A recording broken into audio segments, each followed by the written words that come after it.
What up, guys? Welcome to the Jiu-Jitsu podcast. Today we are going to basically just go over some general experiences and ideas from the Nogi Worlds 2022. Well, said 2002. Ooh, Nogi Worlds of the past. If you guys are watching the video, you see that nice shiner. I was kicked in the face by a large Brazilian man.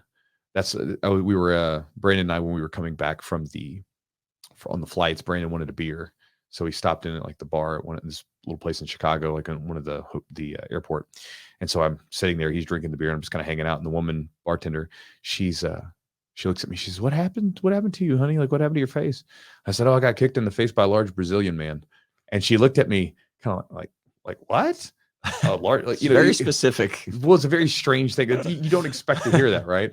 And she says, "You're going to have to tell me how that happened," And so I told her the story about jiu-jitsu and stuff like that. But I was telling Brandon, I love black eyes. I always like to get one. And if you guys ever watch any of my videos, you will notice that I almost always get a black eye on my left eye. Okay. It's never my right. It's almost always my left. Yeah. So why that is. I don't know. You're passing to your right? I usually pass the right side, so that it's typically the leg, the retaining leg typically comes up from over top. You pass to your right. So I passed to their left. And so when I'm coming in, I'm coming down, which basically means that their top leg is here, and their knee, I typically run into their knee or their foot. I'm there. I'm with you. But it is what it is. I like it. It's a nice little shiner. And then kind of go through that, and then we're gonna do a second episode on this. This one's just kind of like I just got back last night from the flight, and so I'm still kind of jet lagged and lethargic, as you guys will probably notice in my you may not notice, I don't know, but my energy is probably a little bit lower than sometimes it is. But we're gonna do a part 2 on it, and we'll get into some ideas and takeaways and things like that from the competition, especially some of the emotional roller coaster stuff that goes through all of us, even someone like me that's been competing for 20 years or so, right? Like getting over 20 years with wrestling included. Kind of give you some of the emotional roller coaster stuff that may not help you feel any less nervous or excited, but it can at least help you and be reassured that we all go through it, and kind of tell you what I'm going through and stuff like that in my matches. So we'll get into that in a part 2.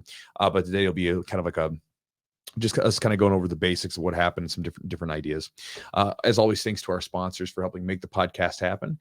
Charlotte's Web. Charlotte's Web is the CBD company that I use, the CBD company that Eugene uses, and they've been a sponsor of the podcast for a long time. Any of you guys listening to this who have been longtime listeners, you guys know this.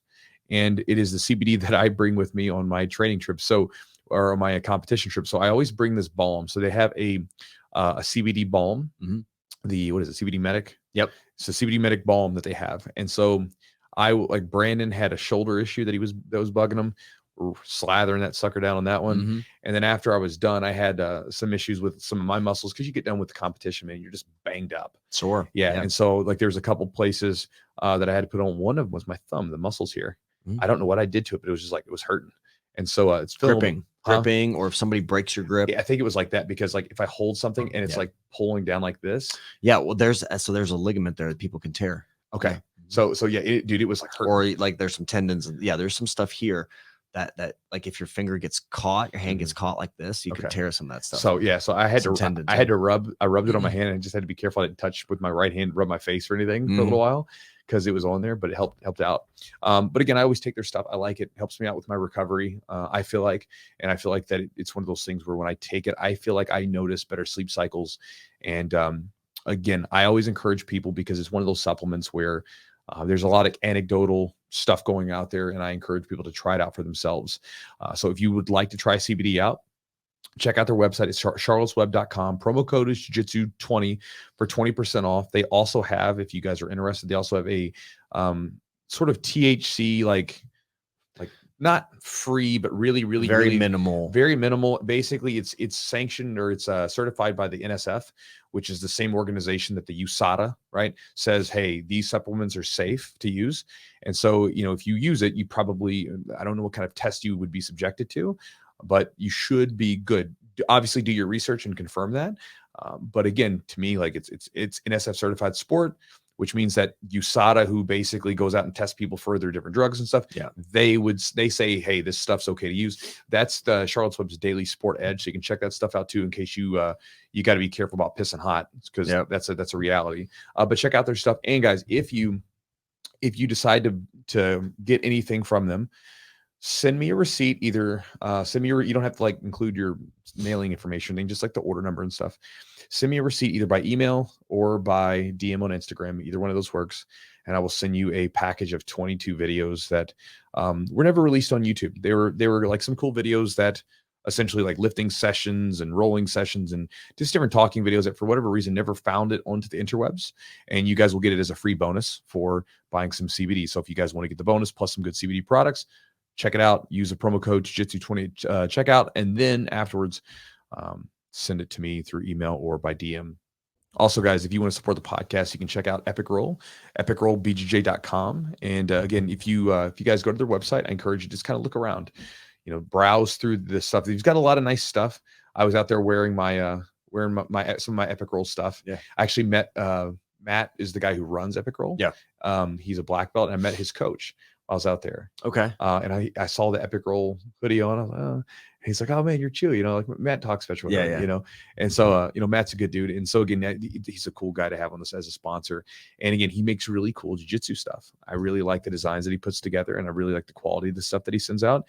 And so I encourage everybody, if you've never looked at his website, again, I don't know what kind of stuff you find and like what kind of designs you like.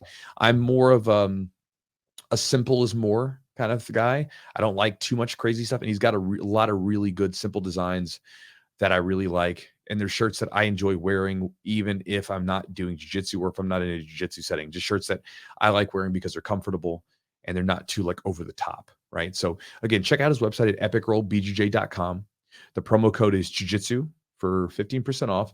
Also, he makes my no-gi stuff. Yeah, all your no-gi gear. All my no-gi gear that I wore this weekend was made by Matt. And again, I wear it because it's comfortable, it moves well.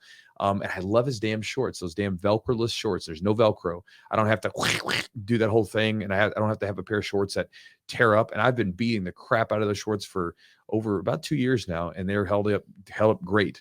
And so if you guys are looking for some no-gi gear, that could be a good place to search as well. Check out his no Velcro shorts. Also, guys, if you are a man or have a man in your life that needs to do some grooming like me, because right now, if you've got the video up, I'm scruffy. I'm saying like all this. Dude, I started using, so yeah, I told you, like on my head, I use the Manscaped. The trimmer. Yeah. Just trim it up. Yep. I need to get trimmed.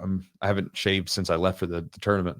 Oh, really? Yeah. So this is starting to get all that you got somebody that does your beard too. A lot of times that shapes your beard when you get your haircut. Well, they shape it and then I keep it that way. Yeah. I have to like shape my own.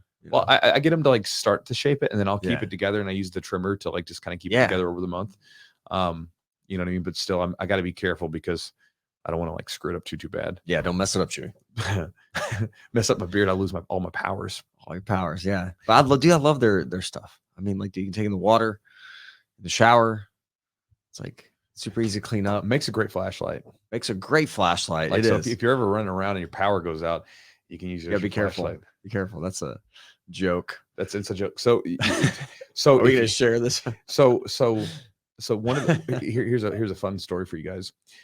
We could talk about it now because it's it's past. Yeah, okay. So when we were talking when we were talking about the Manscaped, one of the times we were doing a read, we were talking about the different uses of it. I was talking about how like the little light on there, like initially I saw the light and I was like, this thing's kind of silly. A light?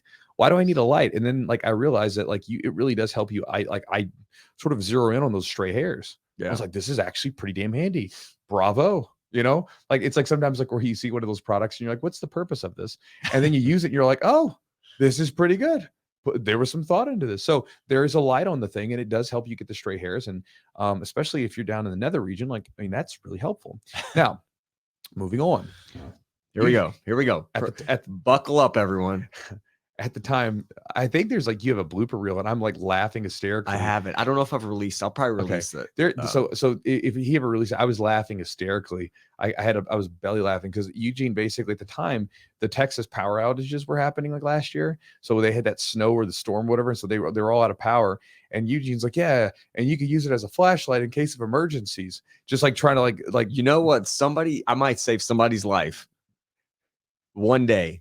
And the lights on. Well, and the best part about this is, and by the way, this one that sits here at our desk hasn't been charged. I don't think it's been charged ever. Yeah, let's see if it works. But it still works.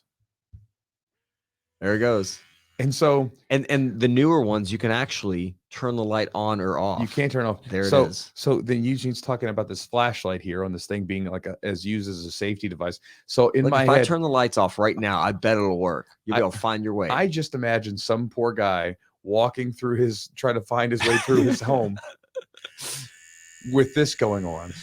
Look, safety first, everybody. It's ridiculous. Safety first. It's like you would know when he was coming. That's right. But anyway, it is a damn good trimmer.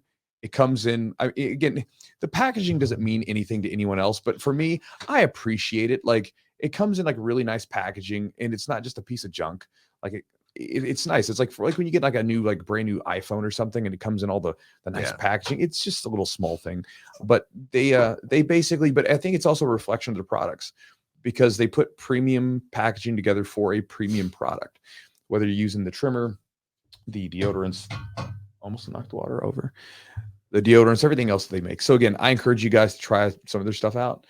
So if it's getting around Christmas time, if you've got a man in your life that you want to serve up some nice grooming gear, or if you're a guy and you want to like treat yourself because you just want a tournament or something, then go to manscaped.com. The promo code is Jiu-Jitsu20 for 20% off the order, and you get free shipping. It's a pretty good deal. Check it out. And guys, if you want to support the podcast directly, you can do so by going to our Patreon at patreon.com/the Jiu-Jitsu podcast. And in there, we have tons of additional content for from years ago. And I'm probably going to, one of the things I'm going to be putting in one of my back-end products is probably going to be like a breakdown of the matches. That'd be cool. So I'll probably add that to the Patreon as well. More details on that soon. It's not on the YouTube. I'll be releasing something similar to what we're going to do in the podcast. More of like the ideas and what the feelings are going around it. But as far as like the actual breakdowns of the matches, those will be on like the Patreon, and we'll put those on like one of my products courses that's focused on competitions. So you guys can actually look at it, and I can tell you like, here's what I was thinking. Here's the move I was trying to set up. Here's where I made a mistake. Here's where I did something correctly, that kind of thing. And you can kind of get an idea for it and just use it as a learning experience. So again, if you guys want to join the Patreon and get access to that when it's released, as well as get all the bonuses and stuff like that we give away when you join, then go to patreon.com/the Jiu-Jitsu podcast, and you can join up today. And guys, if you have not done so already, you should check out my email list. I call it the Chew Crew. You can join it by going to my website at jujitsu.net/join. When you join up. I said join up. When you join up, there we go. Get back to my radio voice. When you join up, you'll get 3 free ebooks. One is on a game plan, which is really important for jiu-jitsu. Game planning is something that I actually use. Let me show you real quick. I'll bring this up real fast as we're talking, because I put these ebooks up there, and they're basically just things that I either find useful and that I've used, and then I put them down into like a book form for people to use. So it's not just like junk, but like here's an example. And by the way, like if you're ever curious about any kind of stuff coming up, information, anything with jiu-jitsu camps, we get questions. Like I get some questions, stuff. I tell people you'll find out first. You'll have first crack at it on the email list. So that's where I send everything first. But here's an example. Like you can't really see it great, but basically you don't have to zoom in too much. But basically this right here, like, is an example of me taking my game plan, my notes here, and basically these are my drilling sessions from this past month. And basically, again, I know what my game plan is. And so, okay, like I'm going into a competition. What techniques am I going to use? So my game plan, okay, here's what I'm drilling. And it's a really useful exercise to sit down with yourself for 30 minutes, 40 minutes maybe, and just write out, how does your game work? And you may not have a great idea of it as of right now, but it can be very useful, especially if you're going to compete, or even if you're just rolling in the gym and trying to understand how your game works, because then you can look at it and you understand how everything kind of connects together. And that gives you a really good insight. And again, you're taking an active, deliberate sort of role in that situation. Most people passively will, oh yeah, I do this move, I do this move. Yep. To actually sit down and actively write it all out is a very powerful thing. And so I encourage you guys to go to the website, jujitsu.net/join, get the ebook, join up. You'll get the 3 free ebooks. If you want the game plan one, get it. And then if you just don't want to get the emails, then just unsubscribe. But the game plan guide, if you follow along with it, could be really useful to you as far as developing a game plan that could be really useful should you ever compete, or if you just want to have a better understanding of your game when you're inside the gym. So take that for what you will. And so, guys, with all that said, let's jump into this podcast, talk a little bit about the 2022 Nogi Worlds. And then again, we'll come up with a part 2 for you soon, where we'll get more into the specific ideas, lessons, and stuff like that from the tournament itself.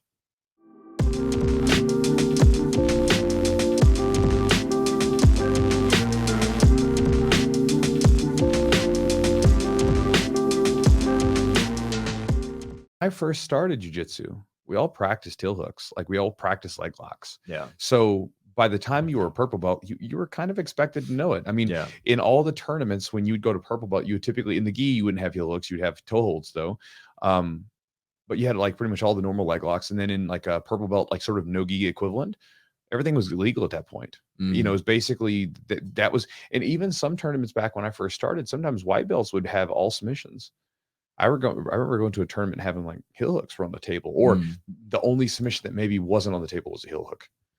Everything else was legal. So you do knee bars, ankle locks, everything else. I mean, so, you know, it's one of those things where, I mean, I get it. You're trying to maybe make the sport more safe or whatever. Yeah. But to me, it's like at a certain point, if you're a purple belt, probably just let them go. You know, it doesn't make any sense not to. So, well, I mean, that really terrible submission that happened. That guy broke his leg. It was outside. It was an outside heel hook. Yeah, I didn't see it. It was like, yeah. So basically, the ligaments held up, but those bones are not meant to do a twisting, like a rotational. They're more like, you know, compression. Yeah. You know, through the foot. They're not strong, obviously. Right. Twisting. So it was rotational. Probably got like a would it be like a spiral fracture? Spiral fracture. I mean, it could be a career ender. Yeah, I mean, you see that a lot, like in the Kimuras and Americanas and stuff. Kimuras primarily, you'll see that kind of spiral fracture. Like Minotaur had that. Same thing, same mechanism. So if you don't have adequate hip mobility, and I think he had his hip kind of locked in, and then your ankle, you know, if you don't have enough ankle mobility, then everything stops. Should have tapped. Yeah, I don't think there was any way out. I was watching it, and it's hard for me to watch that shit. Like, I can't even. Like the screaming was horrific. Oh, was he screaming? Yeah. Oof. I just like, and people are like sharing it, and I was like, I can't. I don't want to watch it. I can't. I don't want to watch it. I know. Maybe it's a good PSA though. Like, look, bro, like when you're caught, just tap. Well, and I think there's something to be said about people not having maybe they're not in a training scenario. It's most likely not going to happen. Yeah. But it's like in a tournament scenario, especially no-gi worlds, like they're willing to I guess to bro, hurt. Not me. Like even like in the semifinals of the open weight that I did. Yeah, I didn't see any of those matches. So in the semifinals, I went against like this big dude, big ultra heavyweight. He's good. Guy from Gracie Baja, good guy.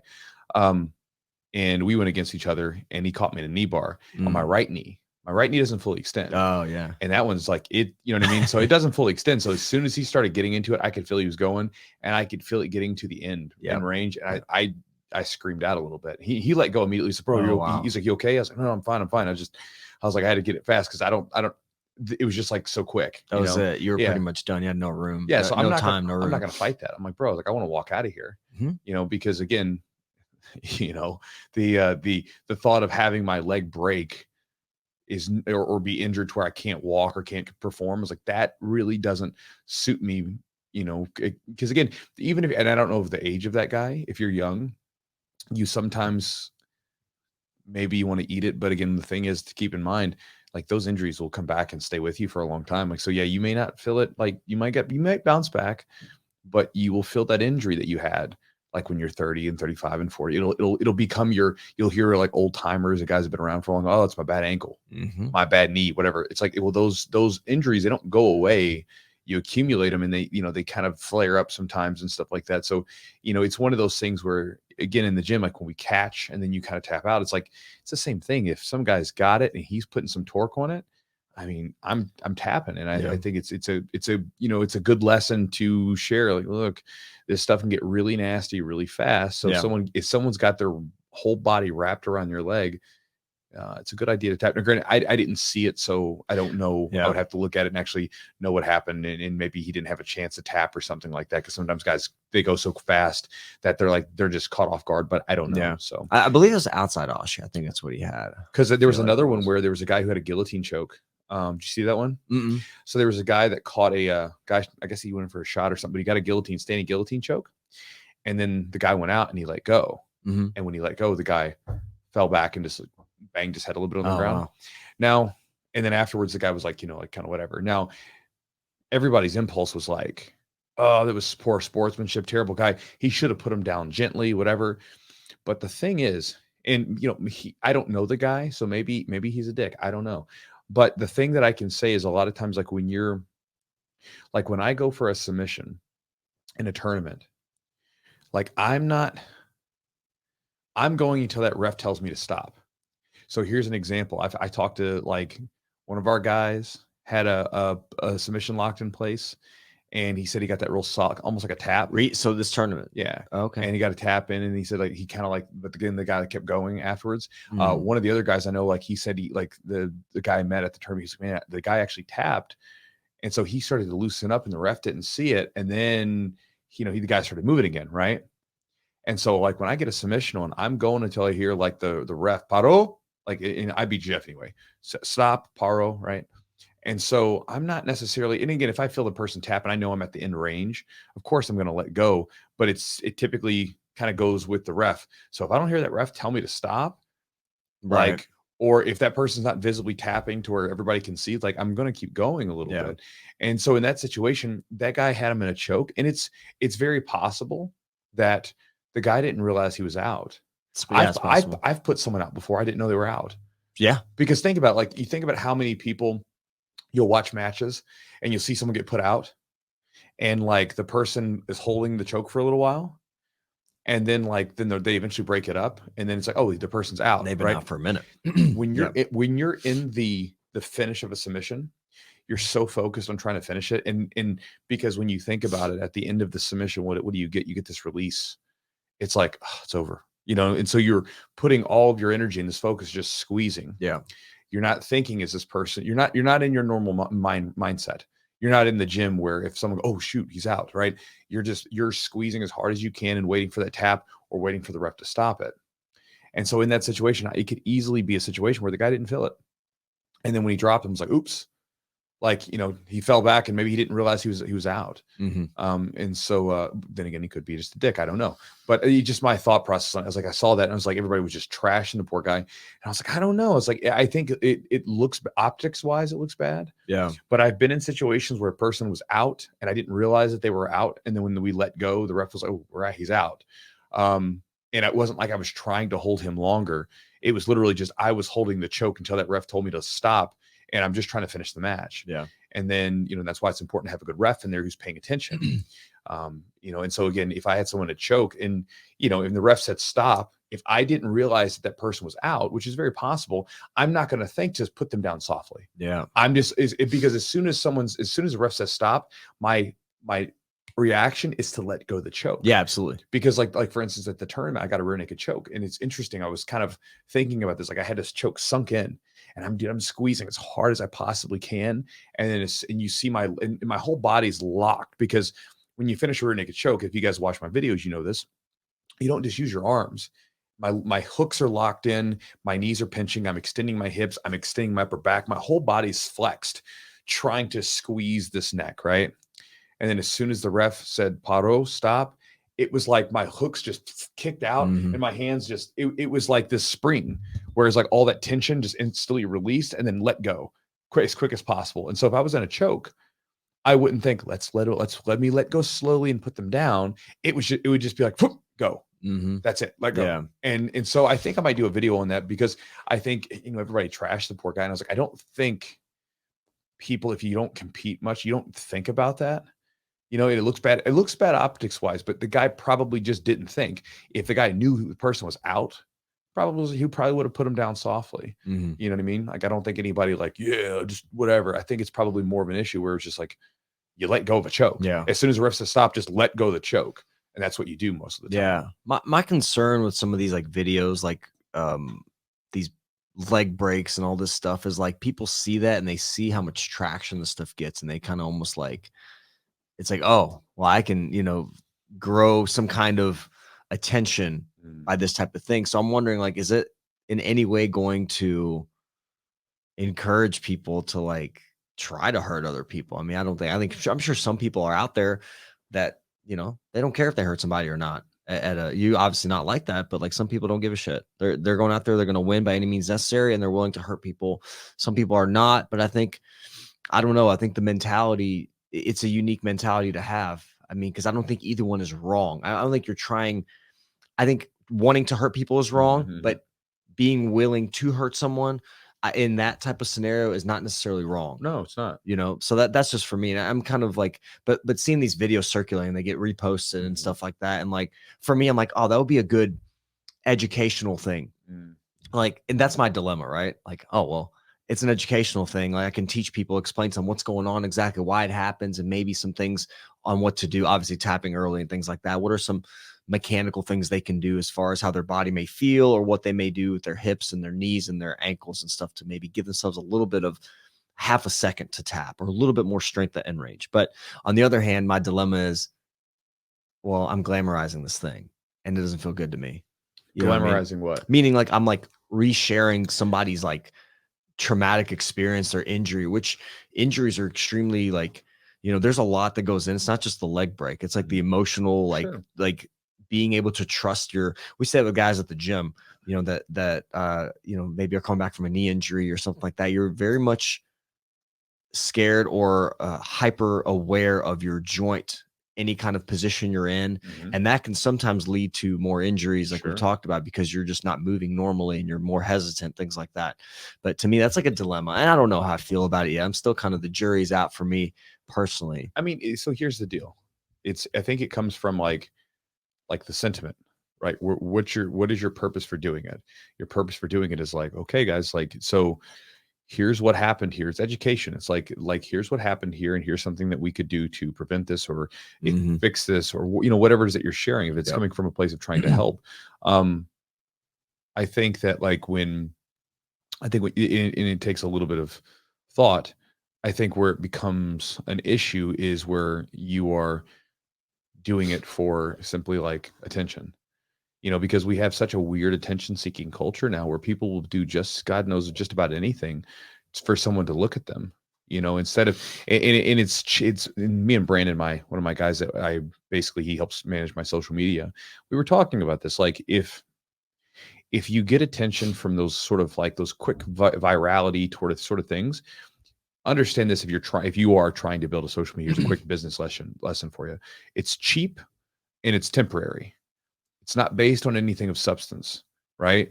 Like, this is like why you see people like they follow trends, and like it maybe helps like for a little bit, but then the trend changes. Yeah. Like then you can have good like content with good substance to it, and literally you could be posted all the time and it doesn't matter. And so I think it really comes down to that. Are you doing it because that's just the thing to do, or are you doing it because you're actually trying to help someone?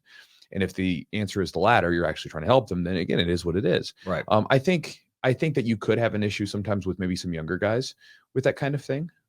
Where like I think I've seen one where guys are just ripping stuff, and then they're like, the guy's wincing in pain and over there holding his knee. And most of the time, when you see good competitors, when they pop something and when they realize they've injured their opponent, they typically get up and they're like, shit. They're like, damn, I didn't want to hurt him. And that's cool. Like, I mean, because again, I've said this before. If I had to break something on someone, I've never had to. If I've had to break something on someone in a competition because they wouldn't tap, I would. I don't want to, and I will give you adequate time to tap 100%. Like I always get to the end range. I'm like, I got you, and I'm going to go slow here. Please tap, please tap. And and people have always tapped, but I would, yeah. And so, but I think that, but if for some reason I did hurt someone, I would feel like I've had guys like, like with a busted nose or something, and they're bleeding, and so I just have to. And I sit down and like, after the match, I'm like, hey man, I didn't mean to bump into you or whatever, and like it's a respect thing, like, because again, I know what that feels like to be injured, and so I don't want to do that to anybody else. I am trying to win, but I don't want to send you off maybe with a couple bruises and black eyes. Those are always fun to have, but like I don't want to send you out of this tournament with like an injury that you can't recover from like within a couple days or something. Sure. And so But I think that younger guys are a little bit more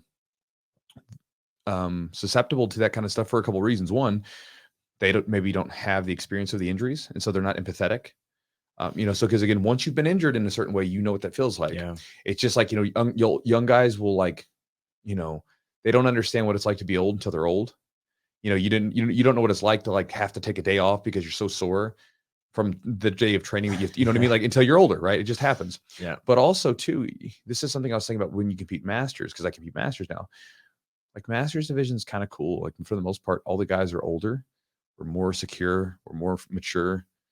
Like young guys, I was one of them. We're insecure, right? As a young man, you're insecure. You're like, who am I in this world? I'm trying to prove myself to my tribe of people that I'm around. I'm trying to prove myself to anyone, right? Like if my family's like, why are you doing this thing? I'm trying to show them, hey, I'm actually good at this thing. If you're trying to prove your own self-worth through some activity.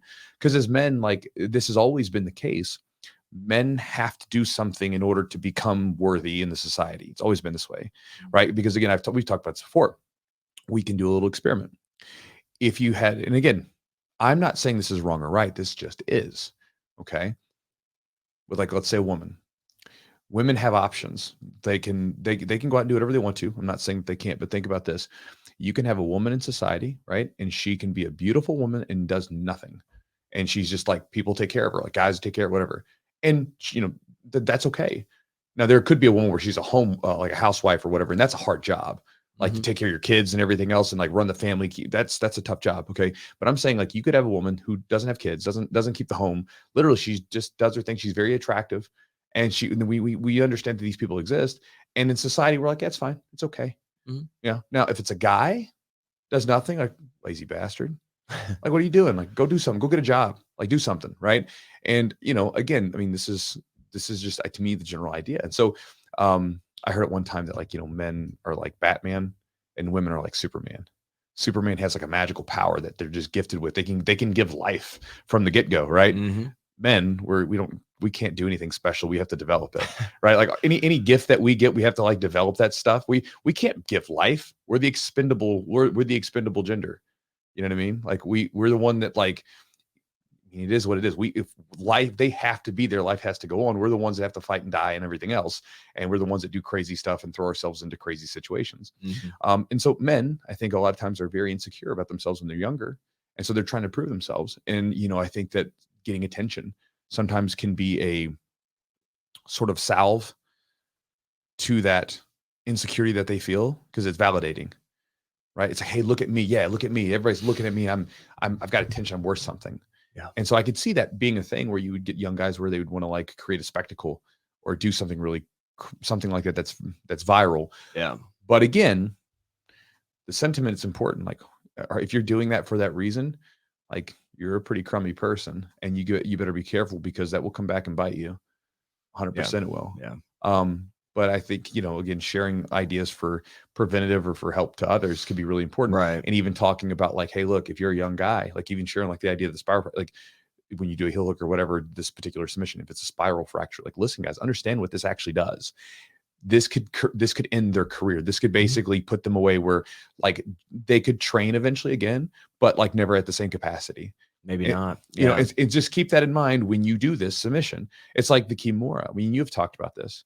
A lot of people, they'll like throw a crazy fit over a heel hook about how dangerous it is. But then we talk about the Kimura, and the Kimura is very dangerous. It is. You're attacking the most mobile joint.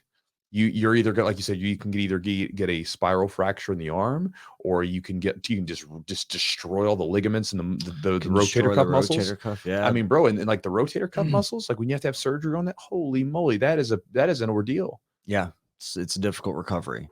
All those are, they could be life altering, career ending. Like they talk about, Conor McGregor had his leg fracture. It's not exactly the same break, but the same bones were probably fractured, tibia and fibula. So when you're looking at that stuff, like, they were talking about how many people have recovered and come back to train at the high level or compete at a high level.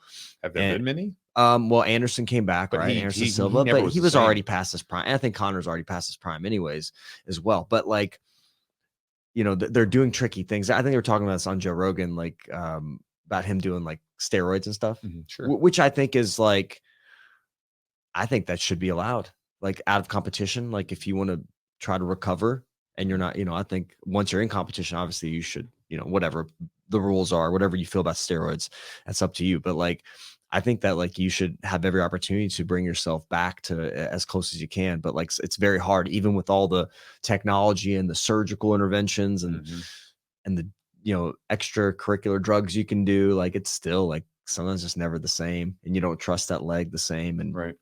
if somebody attacks that leg, it's probably not going to, that part is probably gonna be stable, but the parts above and below are more vulnerable now, like in just some capacity. Like, so I don't know. It can be, and everybody's recovery is different. Not every surgery is like 100%. Like you're gonna be back. It's sometimes you're never the same. And if you're older, it's tough. And if you're young, it's also tough because you have your whole life ahead of you, and you have this, this just like athletic capacity, capability that you may never reach. So I think I encourage people, and myself too, because I don't like to tap. Nobody does. And if you're a competitive person, you never like to quit. And it's not really quitting, but it's like, you got me. Let's start over. I tap. Yeah. I'm a fast tapper. Yeah, always that's okay. I'm a fast tapper. I'm getting faster. I'm not, I wouldn't say sometimes I'm dumb about it. I have have that ego and stuff. But I think when you get older and you realize like, fight another day, compete another day, have more time on the mats, longevity wise. Like it's about, you're masters, you're masters division. I'm masters too as well. It's about getting out there and having some fun. You winning, first of all, you won Masters World Nogi Masters 2. It's a freaking huge deal. And I'm not underselling at all. It's a huge deal. But we talked about it's not the adult master. It's not the adults. It's not, but it is a huge freaking deal. And I think, and I'm very proud of you, man. I was very much sitting back enjoying it after I saw that you won. I was very happy for you because it says a lot. You lead from the front. We say that all the time. Like you put yourself out there. And I think that's especially being you made the joke about being a YouTuber. You are. And people sometimes question how, are you for real or not? Sure, they do that. And the more popular you get, the more they they want to try to, you even said the stuff with Brandon, who's getting, he's purple belt. He was a blue belt world champion. He got second place in Nogi worlds this year in the adult, and he's getting some haters now as well. Because people want to see like, oh, you're not even a D1 wrestler. You're not worth it. And he's beaten D1 wrestlers. It's not about that. He can tell you that he wrestled some guys that were just incredible when he won his world title or his national titles. So I don't know, man. It's just like people want to know if you're for real, I guess. And I think that adds an extra pressure because if you have a terrible performance, like, well, I'm not going to watch his shit. It's bull crap. He doesn't know what he's talking about. He doesn't go out there and compete. So potentially it's huge. I think it's a big deal. And like, we're really, really proud of you, man. I'm really happy you got to achieve that goal. Yeah, I mean, like the people like who would talk trash about it or wouldn't follow me because that, like, they're probably not going to be the people I like anyway. Yeah, that's true. I mean, like it just is what it is. Because like for the most part, obviously I've been competing for a long time. I can compete just fine, and I'm good at what I do. And so, as I'll say all the time, there's people that are better though, but I do well by myself. But the if I lost, I would. For me with what I do, I would like tell you like, well, here's how I lost and what I did, and turn it into something. You know what I mean? So it's like one of those things. I've never claimed to be this, that, whatever. But I enjoy doing it. I enjoy competing and testing stuff out and trying to hit techniques and stuff like that, and the whole experience of it. And it's fun to be able to like show people, say, all that like stuff that's super basic that you guys like are like, this is too basic. Well, here was me winning basic jiu-jitsu. Yeah. Basic. I mean, there's a couple cool things. Like I hit my rolling back take from you hit that all the time. Well, I know, but I was like, but again, it's like against like guys in competition, it's tough sometimes. So I hit it once at the tournament. Leading up to the competition, Brandon and we drilled a ton. So like typically, if you guys are curious about my training schedule, was rolling probably 3, maybe 4 days a week, depending. How many rounds a day do you think when you were rolling? Probably have between on each day, if I was rolling, maybe 45 minutes to an hour and a half, depending. It's a lot of rounds. A lot of rounds. So that's about the time. And that includes rest, by the way. Do you do positional as well? Like, it just depends on what we were doing. So yes, positional, and then full rolls and all that stuff. So a little bit of everything. But again, it's like 45 minutes to an hour and a half of active time, with rest in between. So that includes the rests. And sometimes I take rounds out, Now, on those days I wasn't training, which was about 3 days, I would drill. And the drilling was still pretty tough because it wasn't like, so I'm not, when I say drilling, I'm like, I would wear a heart rate monitor. My heart rate still would fluctuate between like 130s to about 170, getting up there. It's up there. Yeah. Cause I'm moving. So basically, for instance, like we would practice a pass, and we would do the pass as quickly as possible while maintaining good technique, just over. And we would just set a timer, go for 2 minutes a pop. We go back and forth. We might get 5 rounds, 6 rounds of that. So it's, you think that's 10 to 12 minutes of doing the same pass over and over again. We do, another pass or another connection to that pass. And then we would do like takedowns, and the takedowns, again, you're doing shooting takedown over and over and over again for 2 minutes a pop. It'll get your heart rate going. And then we would do a lot of hand fighting rounds where we would just fight each other with hand fighting, no takedowns, and just, gripping and fighting and everything else. And I mean, that's exhausting. We'd be drenched in sweat afterwards, and it takes an hour, be done. Hour drilling done for the day. And so I would do those on my quote off days, just to kind of like active recovery. But sometimes it's really tough. But those drills were really helpful because pretty much me and Brandon both were able to use the stuff that we drilled in the competition. I mean, he basically, when he was going up against the guy Grandy, who's a really good guy from 10th Planet, he watched him, and we made a game plan. And so he took him down with the technique we practice with the takedown, and the passing stuff was the exact passing stuff we used to practice. And then like my double under pass that I used, and some of the back taking / like going for the choke, it's stuff I used in the gym, or stuff I practiced and drilled. So again, same stuff. So, and even like my first match where I was a little stiff in that match, I still used a lot of the hand fighting and stuff that we worked. What do you mean you were stiff? I wasn't loose yet. And I just wasn't loose enough to really shoot and do what I normally needed to do. I was a little stiff in the match. Second match, I loosened up a little bit. First match, I was a little stiff, but so. What was the difference, you think? Was there anything that you feel like stood out this tournament, your prep wise? I mean, is anything you did different, new? I mean, obviously having Brandon as like probably your main training partner is huge. Cause I mean, he's a purple belt, and I say that in quotation marks, but I mean, he's got years and years of grappling experience. Sure. And a lot of that, Brandon, I respect Brandon because he likes to learn. A lot of the stuff he does is like he obviously utilizes his wrestling very, very well, but he took a step back originally when he was like starting, to really dive into jiu-jitsu and work parts of his game that were very much different from wrestling, meaning playing off your back and things like that. So, how much of impact was that for you guys, do you think? So I think that probably the thing that was like, we were both talking about this when we were out there.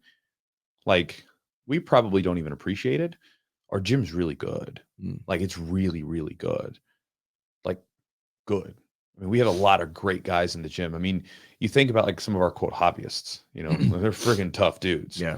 You think about all the black belts in there. We've got a bunch of black belt hobbyists that could easily, if they sharpen their game and had the time to do so, they could easily compete in a higher stage, but they can't because with everything else, right? Sure. All of them are tough. You know what I mean? And then we've got these young guys like Brandon and Clay and stuff like that who are just friggin' animals. And like, so like in the gym, I'm able to like push my cardio with the young guys and try to keep up with them, which means if I can keep up with them, keeping up with like masters guys, it's like, this is easy. And 5-minute rounds. 5-minute rounds. That. Yeah. I forgot it was that low. I was like, oh shoot, it's only 5 minutes. I saw that and I was like, damn. All right. Because we're always doing 6s. 5s is rare.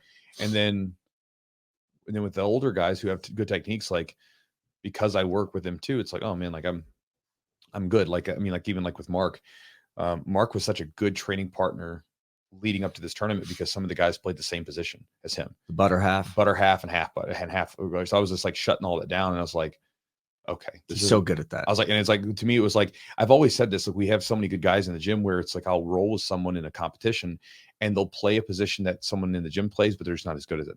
I remember years ago being caught in a triangle and I was like, oh, this isn't Chad or Rich's triangle. Like, you're not going to choke me, and I immediately escaped. And then like with that position, I was like, oh, you guys play half butterfly. Well, you don't play Mark's half butterfly. And also the guys that played it, they didn't play on the right side or their left side, my right side, which is where I try to battle mark because that's his best side. And most people, that's their work. His side's on his left. He's good on his left. When he plays half guard, he plays with his right arm on top. He's good there. It's his best side. And so what's interesting is that by developing that side, most of the guys the guys I went against this weekend who played that game, that was their weak side. So I'm stronger on their weak side. Yeah. And like in most of the matches, like if you watch them, with one exception where the guy did a good job of keeping me there. And I was like, okay, I'm going to pass this side. And I try to pass the strong side. Was to do a tactical error. I should have passed the other side. But with the other two guys that pulled guard on me, when they did, I immediately went to that side and then was able to get like my position going. Yeah. And a lot of that, like the chest to chest stuff that we did leading up to for the passing came into play. And so everything like, the prep was kind of normal. I think the only thing that really did was I rolled a little bit less for this and drilled a little bit more. I mean, and that's the thing too. A lot of times jiu-jitsu gyms roll too much anyway, especially if you're like training a lot. If you look at like a college wrestling program, they don't go live every day. They'll have days like where they'll just do drills, maybe a little situational stuff, but lots of drills, a little bit situational. And then they'll have like one or two really hard days where they like go live, but they don't go live every day. Yeah. That's something that, and understand with jiu-jitsu, it's kind of, you have to, because not everybody can make it every single day. Yeah. But for someone like me who can make it every day, I have to be careful because it's very easy to overtrain and get injured, and I think that's probably why I got sick at the end of November or end of October. Okay. Because I was training so hard at that point that I think I just wore myself down. And so after I got back, I backed off a little bit and, sort of made it drilling and rolling. And there was no days where I was doing rolling back to back to back, Yeah. Yeah. I mean, is there any, I always like to ask this question and it's probably too early to tell me, is there any trends that you saw, like anything that people were consistently doing or working on? I mean, obviously leg locks being allowed, brown, black belt, you see a lot of leg attacks and things like that. Was there anything you saw maybe that, because obviously the stuff you guys are doing, double under passing or even like body lock passing, people playing that butter half, all that stuff. I mean, nothing that's I would have to go back and watch it. The thing was, I wasn't really able to watch much of it. Sure. I was so busy all week because it was like either me competing or someone else was. So I really didn't have a chance to watch it. So for the most part, I don't know. Yeah. I just was like, I was for competing, for any of you guys that were out there, if you caught me on the first day or two, I probably was running around, didn't have a chance to say, hey, so apologies. I was just like so busy on those days. Yeah. What about like, so now you've accomplished this goal. We talked about this kind of the goal and the process reaching and accomplish this goal. And there's sometimes like a little bit of I won't say a letdown, but like, there's a little bit like, all right, you had this goal, you accomplished it. Now, how do we get back on the horse? What have you been you just got back actually into town yesterday night or even early last night, morning. Yeah. So early morning, you can say like, what are you, like, what's going to be your process to get back into the gym? So I'll be honest, like competitions aren't like that big of a deal to me anymore. I like doing them. Yeah. And they're fun for me to do because there's something like, there's like a fun, it's an experience.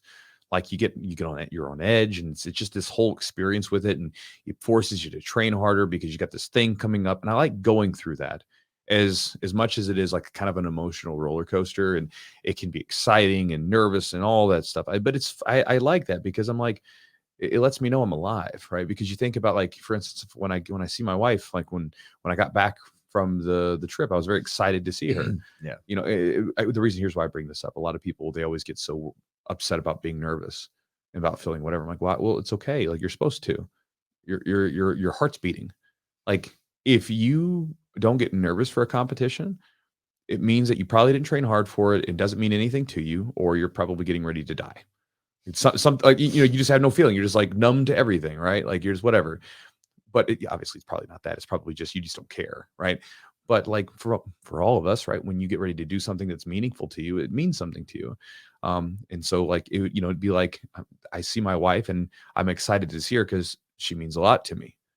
If I wasn't excited to see her, there would be a problem. Sure. And it's like that with competitions. If you're not nervous and excited for it, there's a problem. And so again, but that's kind of a fun experience. I think every time you go to a competition, it's worth like months of regular training, because like you really get this, like the whole experience of training for 4 to 8 weeks or whatever you do, and then your competition, that is like 6 months of training compressed in a shorter amount of time, and it makes you better. It just does. Like, it's just one of those things where everybody said this, like jiu-jitsu competition makes you better. And I know some people that don't want to compete will they might not want to hear that, but it's just the reality, right? Like when you talk about a competitor black belt or a competitor brown belt, like we mean that person to be in high esteem, right? That person's good. Yeah. Right. Because we know that we inherently know that people that compete, they get better. And when I mean better as in the sense that they can execute their jiu-jitsu on you better than you can them. That's what I mean by better. Yeah. Because, again, that can be kind of an ambiguous term. But just getting back to it. Like, what are you doing to get back? Normal stuff. So today it's just a rest day. I'm so lethargic today. Yeah. So I'm just kind of out of it. I'm just and so anytime I do a competition, there's always between the competition, the flight, everything else, there's a slump afterwards. And so I just kind of I'm aware of it. I don't judge it, and I'll just ride it out, and I'll just set my expectations a little bit low. But we're talking about goals. This is why I brought that up. I don't have the same accomplishment fatigue that I do from some other goals, because I've got a friggin' ton of medals, got a ton of wins. It is what it is, and it's not when when you watch me win, it's like, okay, cool, got my hand raised, off to the next match, no big deal. I'm not gonna get up and scream. I'm not gonna yell, nothing like that. I'm just like, all right, I won, cool. That's it. I didn't do it for any other. I did it for me, not for those reasons. You know what I mean? So if I would have gone out there, competed, and won the matches or something, and nobody knew it, it's fine. I don't care. But I don't have that same sort of that neediness for that win. Mm-hmm. So whatever. So I don't have such a letdown from it anymore. Yeah, I got you. But I do feel lethargic, and you can think about that just from a central nervous system issue. Your body just went through something intense. You got jet lag. You got all these things going on, and so and even regularly, when I hit a slump, with training or with just anything, I don't. The thing that's been helpful as I've gotten older is basically just not making a judgment on it. If you become aware of it, oh, I'm in a slump, lower your expectations of yourself, and then just let it happen. Instead of trying to instead of getting frustrated with yourself, people get frustrated because they want to be hyper productive. They want to I got to keep grinding and stuff like that. And just back off, just chill. It's fine. It's telling you something, right? You're in a slump maybe because you're doing the same stuff over and over again. You're in a slump because you're overtraining. In my case, I'm in a slump now, and I probably will be for a couple days because I just went through something that was very physically and mentally taxing. Flew across the country. Ate a bunch of bad food. Well, not bad food, but ate a bunch of off diet food when I was there after my matches. And I'm just my body's just recovering. Yeah. And so I might move around a little bit and do a little this, a little that, get a sweat, sit in a sauna, but I'm not going to try to push hard through it. I'm just going to give it some time. Let it do its thing, because it's a symptom. There's something going on with my body. My body's recovering. It's not a bad thing. It just is. And so just kind of ride it out. And so with recovery, I just try to ease back into things. After the competition, like I said, I'll probably do some really light lifts and some sauna and stuff like that, but nothing too crazy for at least about another 3 or 4 days. Mm-hmm. Yeah. I mean, I don't know. I don't know really. I feel it was I think it's your win was a big deal for all of us, probably more than it was for you. I feel probably. You always kind of, I don't know if someone's maybe he's downplaying it, but you're not. No, I think it's just the way you've been. I mean, I don't know, man. It's even hard for, it's hard for me sometimes it's a weird thing. This is an imbalance in my own self. I'm really hard. It's very hard for me to give myself credit. And, and again, I noticed this, it's an imbalance, but it is what it is. So you'll never see me yeah, chant, whatever. I'm just going, I won. Why do you think that is? I don't know. But for instance, with the guys that I beat, I was okay, I went back and watched their matches. I was who are these guys I beat? And they're pretty tough. Some of these guys, a couple of the guys I beat some tough dudes.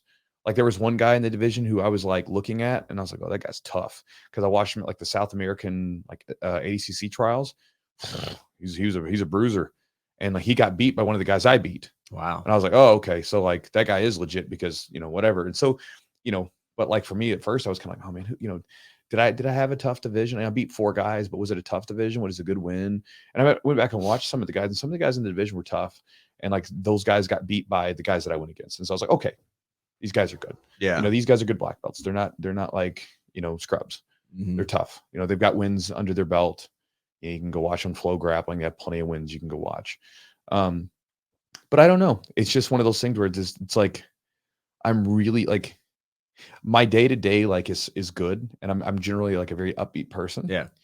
But I don't have these wild upswings when I win stuff. I'm just like, yeah, okay.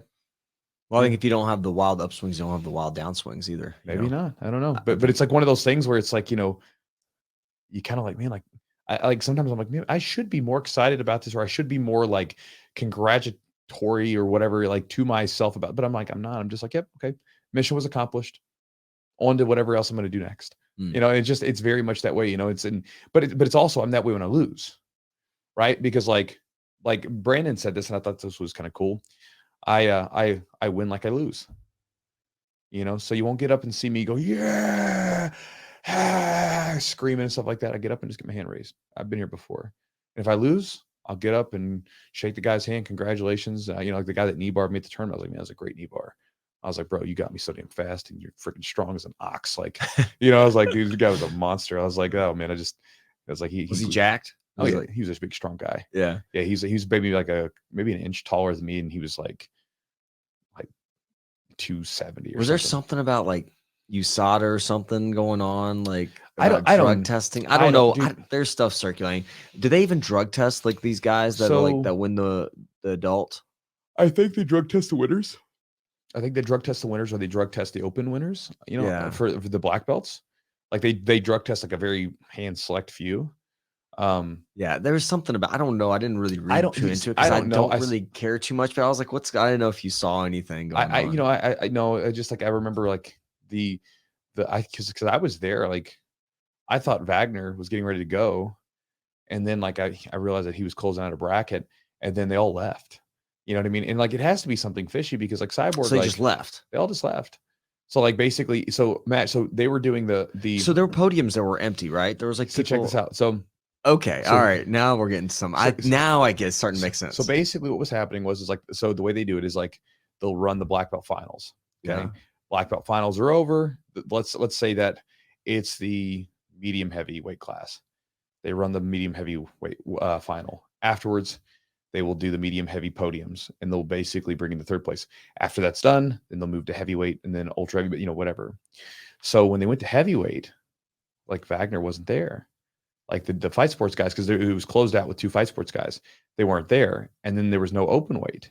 And they got on the thing and said, yeah, guys, so there was no, what do you mean no open weight? So the open weight final had Cyborg. Uh-huh.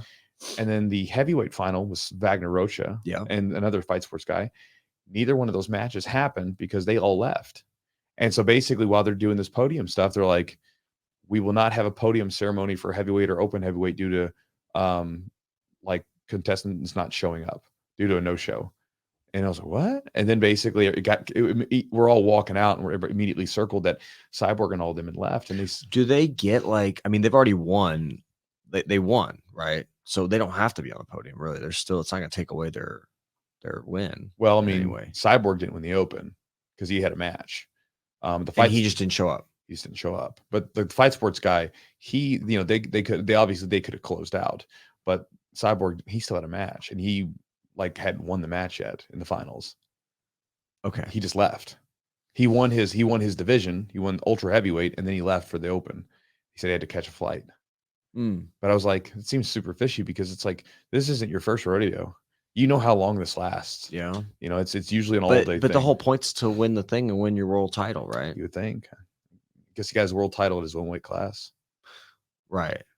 You already got that. Yeah, he looked great. He looked great competing in his weight class. Mm-hmm. Yeah. Yeah, I don't know how the testing works. I saw people saying that like, oh, they just were like evading a test or whatever. But I'm like, he's won a bunch of this stuff. So even if he had to test, like he could probably, adjust and like game the system. I don't know. I mean, most of those guys are probably on something. I'm not saying like, I'm just not saying those like the fights. I'm just saying people in general at the high level. Sure, lots of people. If you're in your Cyborg's over 40, yeah, lots of people. Well, I think it's one of these things where I don't really care. Like, honestly, to me, it doesn't really matter. But like, I think I just didn't know what the situation was with it. People always speculate shit, but who knows, man? Like, the guy is you've got people, regardless. You can do all the steroids you want, and you're still probably not going to win a world title. Sure. It's not what makes him great. Well, sure. Well, I mean, it's like, you have Gordon Ryan and Andre, and I remember like when they were getting ready to go out, like people were just, talking like steroids, this, steroids, that about both of them. And it's like, yeah, but like you could do steroids, you wouldn't be either one of them. No. And it's like, it is what it is. It's like, so it's not, it's one of these catch-22s where it goes back to like what I said about the guy with the guillotine. The guy with the guillotine, like, you don't know what he was thinking. You weren't in his shoes. Right. You don't know what he was feeling. A lot of times for people who aren't professional athletes, whose whole life does not revolve around something, it's very easy to point the finger. You know what I mean? And again, it's one of those things where it's unfortunate. It just is what it is. You have this substance that could make you a lot better, give you more recovery, help you be more productive into your older years as an athlete. And for someone to not take that, like, it's going to be tough for them not to, because they're going to like, well, I want to still be competitive in the years, as I get older and stuff like that. It is what it is. Mm-hmm. But it's interesting. I've even gotten questions from people like that have asked me, is like, for instance, older guys that are on TRT, and they're like, am I cheating by using TRT in the gym?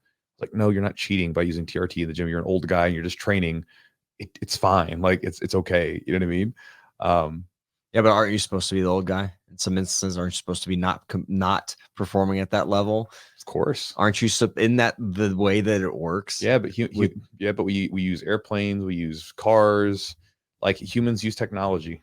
We come up with gadgets, and we come up with food, and we come up with medicines, right? Like, shouldn't you have died of that little infection that you had when you were 4? No, you had penicillin. That's right. Right? Like, it is what it is. It's like, it's just the humans come up with these things, and we figure out ways to do certain things. Anyway, but like I said, again, it's against the rules.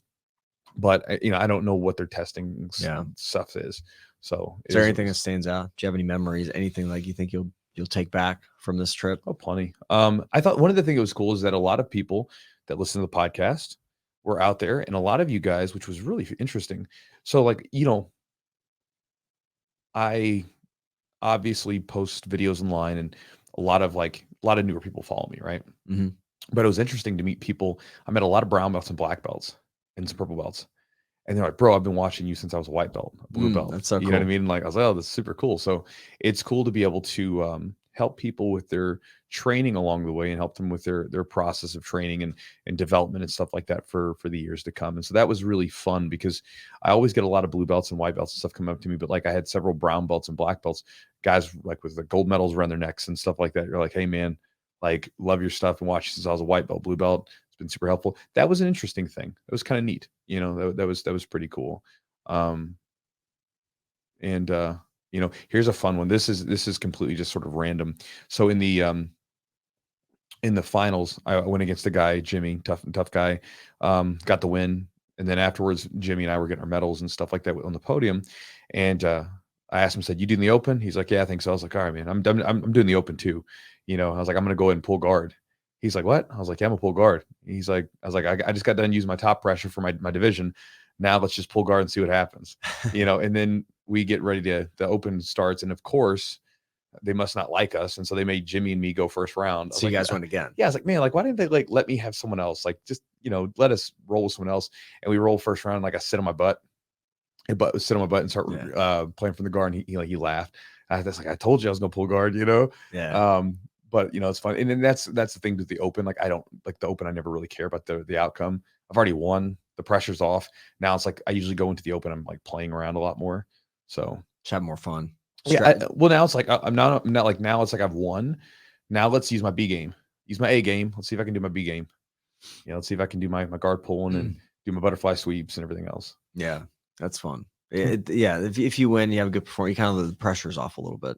Nice capacity. Yeah, but there's a ton of memories, and I'll have to, like, once my brain gets out of the brain fog, I'll have to go through them. I'm going to make a video on it or something like that, and kind of go through them and tease out all the different stuff that like just stands out. Mm-hmm. Did you all stayed a couple days after, right? We stayed for 2 days or day. What'd y'all do? Did y'all train or? We went to a gym and trained. So we got invited to a gym out in Redlands, California. Yeah. We went there and trained and then just hung out. You know, that's about it. We ate a bunch of like after we got done competing, ate a bunch of sushi, ramen, Korean barbecue. You know, you ever been to a Korean barbecue place where they've got the little pan in the middle? Yeah, so basically they put this little hot pan in the middle with like it cooks, and then essentially you get meat and you just throw it on the pan and cook it right there, and then you eat it with like they give you a bunch of different condiments and like little rice and vegetables and stuff like that. And I went from when I got to the actual Airbnb, the next morning when I woke up, I was 194.5, so I was way under. Yeah, I was like, it's like I sent a message to Eli's, hey bro, like I'm a little low, like I felt my muscles felt flat. I was like, what should I eat today to get heavier? And so he's like, here, eat, 100 grams of rice over top of what you normally eat each day. I was okay. So I was like, how come I'm eating this rice? And I want to know. He's like, well, because basically he's like, for every gram of carb we hold on to, you'll hold on to like 3 parts water. He's like, so basically if we can hold on to 250 grams of carbs extra, then it'll hold on to this 3 times that much water. So by the end of it, you should be 2.2 pounds heavier the next day. You know what I mean? I was like, oh, okay, cool. So I was like, very like, oh, okay, so this is what we're doing. And so like, the next day I was like closer to 190, 196, 197, and then weighed in right around 200 pounds when I like was fully hydrated for the competition. He's a mad scientist, that guy. People have been talking to me about like, hey, we need to get Eli on. I was like, I know, we're going to. Yeah, we're going to have Eli on. So Eli and I have like made a program. I'm finishing up all the booklet stuff and pictures and everything else, but we made a program because like I wanted to put some of this stuff down just to help some people out.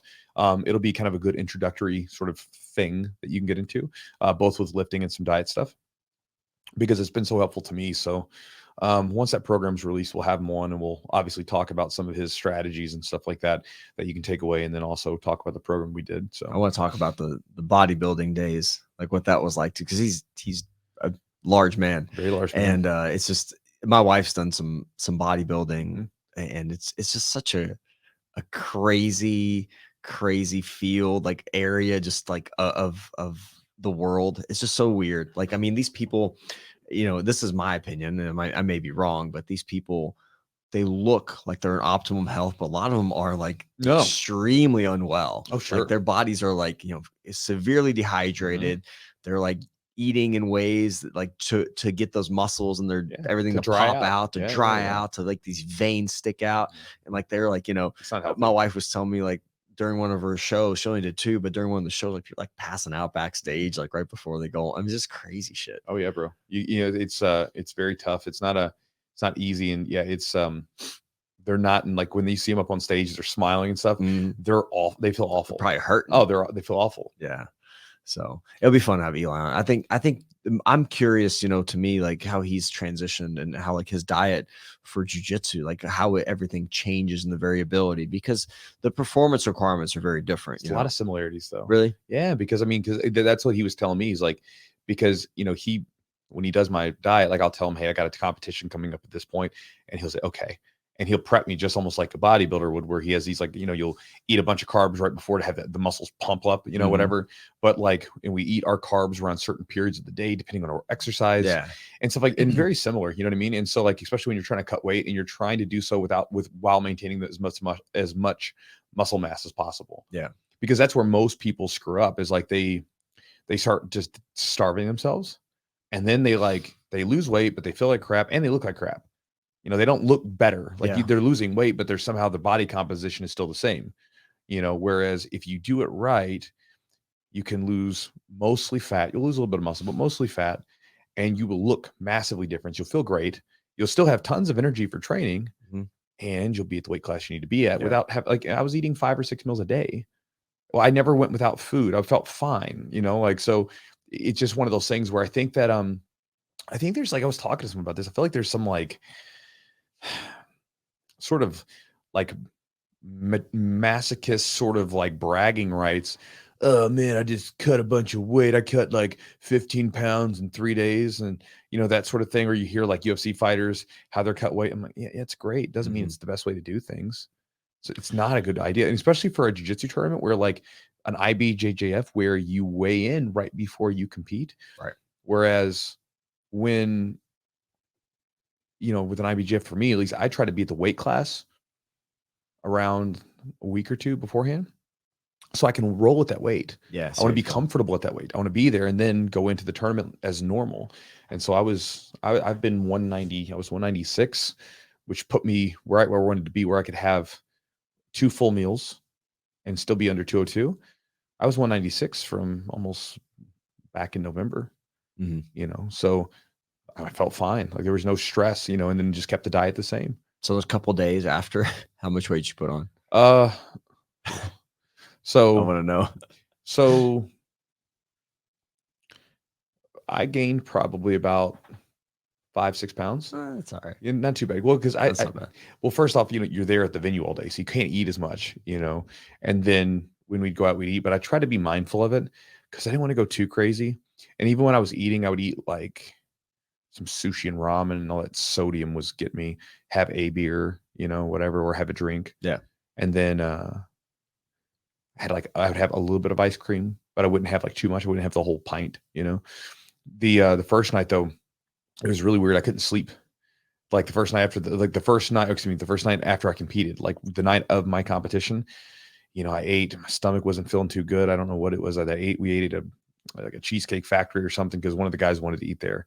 I'm not that big of a fan. It was after you guys already finished competing. Yeah. So we went there and ate, and wasn't feeling too good afterwards. And I just could not sleep great that night. Just felt off. I think it was just too much, too energetic, too much stress for the body. My body was just still amped up. Yeah. Trying to chill out. Yeah. So I slept great the next day, but that first day was like the first day after the competition, my body was just too revved up. But yes, hopefully we'll, like, once I get back to normal, I'll get some interesting ideas and takeaways and stuff like that from it that I can share and kind of give people some ideas from it. But as of right now, it was overall, it was a really well executed game plan, set of techniques, that was used. I didn't give up any points. It's good. Played a good tight game, played the exact stuff that I use in the gym, the stuff that I drilled. And it was just one of those things where it went really well. And like, again, I didn't roll as hard as I normally do. I would take days off. I would take breaks if I needed it. Spent a lot of time drilling in lieu of that. And I think that helped out a lot. So I think if people can do that, sometimes it can make a big difference. You can really sharpen your techniques. You can still get great cardio, but you can also mitigate the amount of like damage you take on your body sometimes too. Yeah. Keep yourself kind of sharp, right, ready, kind of peaking at the right time. Mm-hmm. All right, guys. So that is the podcast. Hopefully you guys stuck around for it. I know it was a little bit more of a random podcast. We usually come in with a very specific idea as to what we're trying to pull out of it. Today was a little bit more just kind of a little bit more free form. So hopefully you didn't mind the format too much. But again, thanks to all of you guys that I talked to out there at out in California that listened to the podcast. It was super cool. A lot of people listen to it. A lot of people listen to it, man. It's crazy. A lot of people were like, man, I really like the podcast. I listened to it, and and it has helped them. Like one person was like, man, I was listening to your idea. It was actually a woman. Her name was Grace. And then she actually messaged me while I was out in California. She wasn't actually out there, but she was like, I use this one of the podcasts to develop a particular technique too, because I think we have that one, how to develop an unstoppable technique. Mm-hmm. She's like, I took that and ran with it. The idea. That's awesome. And I know that another guy that was talking to me. By the way, I want to say this: there's a gentleman, big, strong, burly gentleman. I can't remember his name offhand, but I saw him at Nogi Worlds 2021. Okay. He's in the Navy, big guy. And, I was talking to him, and I want to say, I'm sorry, bro. I didn't have it. I was in between matches and getting medals and stuff like that. I didn't have enough time to sit around and talk with you. But hopefully next time we meet up in competitions, we can catch up and we can chat a little bit more. But it was nice chatting with you in person a little bit, and good luck to your competitions and your training with you and your son and your family and stuff like that. I just wanted to say that because I know he listens to the podcast, and he's a super nice guy. I just didn't get enough. I didn't have enough time, and I always feel bad because I do genuinely like talking to people in person, getting to meet them. It's fun. But sometimes, like when I'm running around coaching or if I was getting medals and stuff like that, I don't have as much time to talk. And it's like, I have to go do this thing, sorry, man, but, and then you may not see him again for the tournament. So, sure.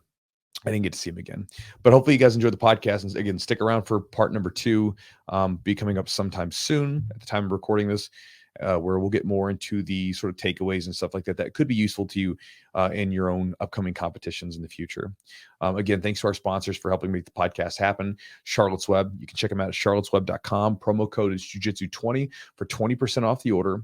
Again, they've got a lot of cool products out now. Everything from basically, it's not THC free, but it's low enough where even USADA and NSF, it has an NSF certified sport label on it, which means USADA says this is okay to use for their testing. So again, check into that if you're a person that has to be worried about pissing hot for some sort of test or whatever. But look at the products, and if you buy anything from them on their website, whether it's the balms, gummies, whatever it is that you get, shoot me an email or shoot me a DM with a picture, like a screenshot of your receipt, your order number, and just let me know, and I'll send you a bonus package of videos. It's like 22 videos that were never released on YouTube. They originally were planned to, but they just didn't. There's some like lifting videos, rolling videos, talking videos, all kinds of different stuff in there. And again, you'll get access to it for signing up, or not for signing up, for buying some CBD from Charlotte's Web. Again, you go to their website at charlottesweb.com. Promo code is Jiu-Jitsu20. Also, thanks to our sponsor, Epic Roll. You can check out Epic Roll if you guys are looking for some good no-gi gear right now. No-gi gear, he makes some really good stuff. I use, it's obviously a Jiu-Jitsu version, which isn't available. It will be available. We'll be making some new designs soon, but it's his designs, his stuff, just with like some different design with, the Jiu-Jitsu stuff. But his no-gi or his no Velcro shorts and his rash guards, super comfortable, high quality, and I like them. They fit great. It's what I wear in my competitions now. And so again, if you guys want to check out any of his stuff, whether it's his no-gi gear, his t-shirts and stuff like that, his hoodies, gis, whatever it is that you're looking for, check him out at epicrollbjj.com. And again, you'll get 15% off with the code Chewjitsu at checkout. I really like Matt's stuff. And again, Matt's a really cool jiu-jitsu guy. He's a black belt in jiu-jitsu who makes jiu-jitsu gear and apparel for us jiu-jitsu people. So I love supporting the guy. And so again, check him out if you'd like to as well. Also, guys, if you want to check out Manscaped, they are a premier men's grooming company. They make stuff to groom yourself from your beard down to from the top of your bald head or balding head down to your balls. What? It's not bad. I'm getting there too. Stop it. Bro, it's getting thin. I'm losing my mind. Look at you. It's getting thin. I mean, it's going to be there eventually. I'll have that that thing where you like, as soon as the light shines on it, you just can't see it anymore. And just spray some of that stuff or the powder. Oh yeah. That'll be great. I'll roll with you guys and just like, I'm thinking about getting my head tattooed, like little follicles. Oh, that'd be great. It'll look like I have a hairline. No, you're not. You can do that. People do that. Yeah. Yeah. I don't think it looks great. You don't know. You don't even know. Anyway, if you guys would like some good men's grooming products, check them out. Everything from trimmers to colognes to razors to, anything that a man possibly needs to groom himself, you can get it there, and it's all premium stuff. Again, I've used everything that they've made, pretty much. Probably a few things I haven't, but almost everything they've made, and I like it all. It's actually in my house, gets used. And again, the trimmer itself gets used a lot, but I also like the soaps and stuff like that. It has a really good smell to it. So if you guys want to check out their stuff, go to manscaped.com and then use the promo code Jiu-Jitsu20 for checkout, and you'll get 20% off the order, and you'll get free shipping. And guys, if you want to sign up to the Patreon, you can do so by going to patreon.com/the Jiu-Jitsu podcast. And as I said at the beginning, in case you missed it, I will be going over some match breakdowns for my Jiu-Jitsu matches that just recently happened at the Nogi Worlds. And I will be putting those breakdowns into the Patreon into one of my other products. But if you're a Patreon member, you will be able to get access to them and watch them. Again, I won't be putting those up on YouTube. I'll be putting some other stuff up on YouTube that'll kind of go into the tournament itself, but not the actual breakdowns themselves. So again, if you guys want to check that out, you can go to that website, patreon.com/the Jiu-Jitsu podcast, to get access to it. And if you want to sign up to get my email newsletter that I send out every day, just about almost every day, as well as get, first crack at everything that we have going on, or any of the news or anything that's going on with like me and the camps and seminars, or even just some of the philosophical ramblings, the books that I'm reading, all kinds of stuff. You can check it out at my website, jiujitsu.net/join. Upon joining, you'll get access to 3 free ebooks. And along with that, you'll then get my daily email newsletter. You can keep the free ebooks and then unsubscribe at any time. But again, it's yours as a gift for joining up. And so, guys, I think that's it. So again, stick around for number 2 coming up in the next week or two. And hope you guys enjoy that. And we'll talk to you guys next time.